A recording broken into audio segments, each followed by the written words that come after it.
Dalam nama Bapa dan Putra dan Roh Kudus. Amin. Bapak, Ibu, Saudara-saudari yang terkasih, salam jumpa kembali dalam renungan inspiratif Minggu Paskah ke-7 berdasarkan Injil Yohanes bab 17 ayat 20 sampai 26. Semoga mereka bersatu. Bapak, Ibu, Saudara-saudari yang terkasih, almarhum Pater Tony de Mello, seorang pastor Yesuit dari India, pernah bercerita di dalam bukunya yang berjudul Burung Berkicau bahwa pada suatu hari Yesus ingin menonton pertandingan sepak bola. Oleh sebab itu, ia mengajak murid-muridnya untuk ikut menonton.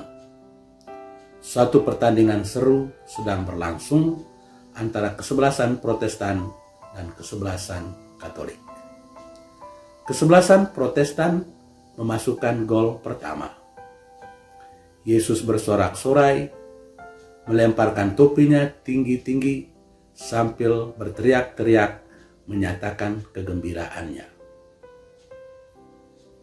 Tidak lama kemudian, kesebelasan Katolik membuat gol balasan.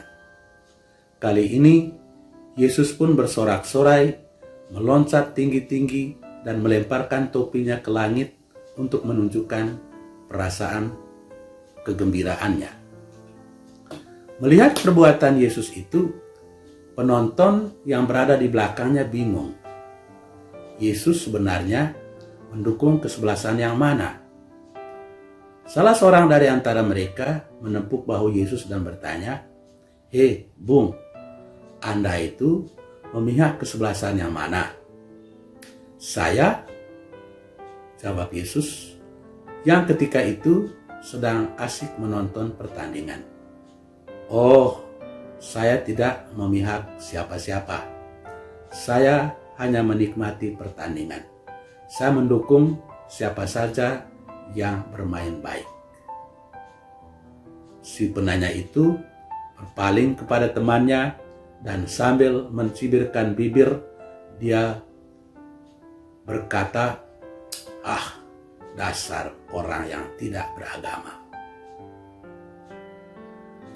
Orang-orang beragama cenderung berpikir bahwa agamanya yang paling benar dan meremehkan agama orang lain. Sementara itu, di dalam Injil hari ini, Yesus memohon persatuan bagi murid-murid Yesus yang notabene adalah orang-orang beragama. Saudara-saudari terkasih, dalam Injil hari ini kita mendengar doa Yesus. "Aku berdoa bukan untuk mereka saja, tetapi juga untuk orang-orang yang percaya kepadaku oleh pemberitaan mereka, supaya mereka menjadi satu, sama seperti Engkau ya Bapa di dalam aku dan aku di dalam Engkau, supaya dunia percaya bahwa Engkaulah yang mengutus aku." Doa Yesus ini yang sangat terkenal biasanya dipakai sebagai tema utama dalam Pekan Doa Sedunia yang biasanya berlangsung dari tanggal 18 sampai 25 Januari setiap tahun. Selama Pekan Doa Sedunia tersebut, segenap umat Kristen di seluruh dunia mendoakan persatuan di antara orang-orang Kristen. Guna menyatukan diri di tingkat ajaran di antara kelompok-kelompok Kristen yang berbeda-beda itu mungkin sudah terlalu sulit. Tetapi kita berdoa supaya di antara kelompok-kelompok itu terdapat sikap saling menghormati satu sama lain, memahami satu sama lain, dan tidak berusaha untuk memecahkan satu sama lain.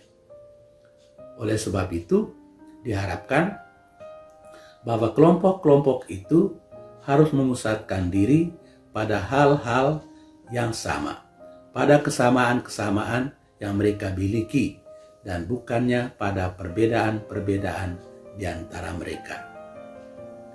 Bagaimanapun, mereka memiliki kitab suci yang sama dan mungkin beberapa doktrin atau ajaran yang sama.